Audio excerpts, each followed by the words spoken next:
In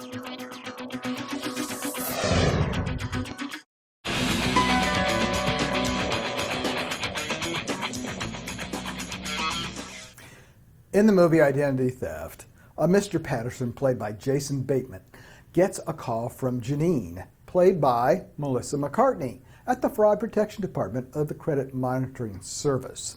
She convinces him that someone is attempting to steal his identity. She tells him they caught it in time and suggests to him to take advantage of their free total protection plan, which will safeguard his credit rating against theft and fraud.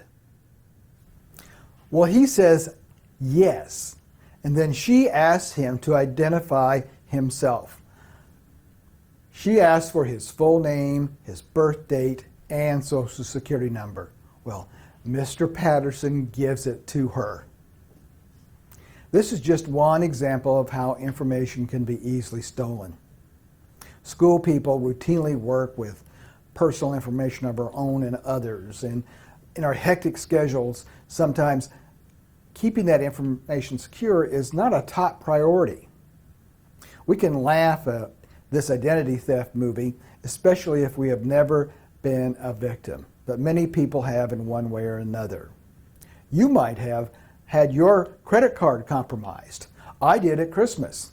We took a cruise, and as we left port, I get a text message while I still had cell service from the credit card company stating that my card had been compromised. So I quickly gave them a call, and sure enough, it had been. I had to cancel it.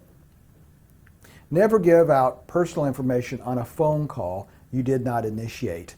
If you are unsure, call your credit card company or financial institution directly.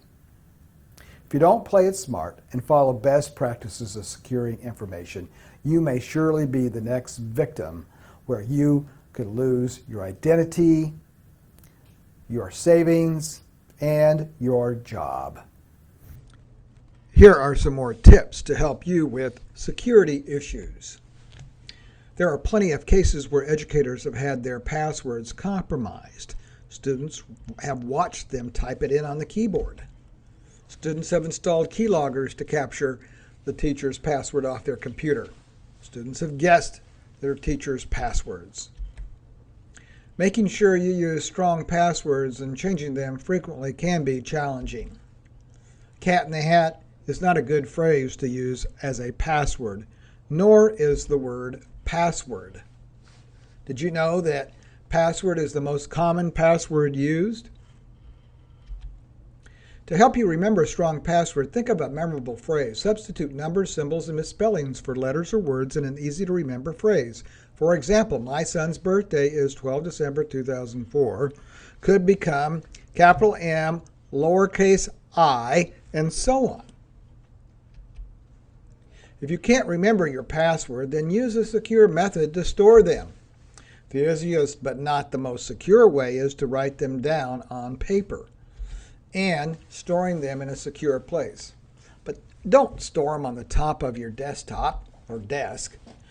You could store them on your personal drive or in Google Docs, but if you do this, don't make it obvious by naming the file passwords. Probably the best way is to use a service like LastPass or Dashlane, but some of those services require you to pay and subscribe to be able to use all of the functions. Do not allow others to use your login to record your attendance or grades. We have a lot of teachers that do that, and this is really a no-no. They are responsible for this information.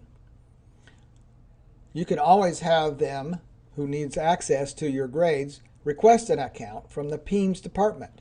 Remember, teachers, you are the one that must sign off that the information is correct. Do not email personal information about yourself, a student, or anyone, as you may not know if the end user is using encryption.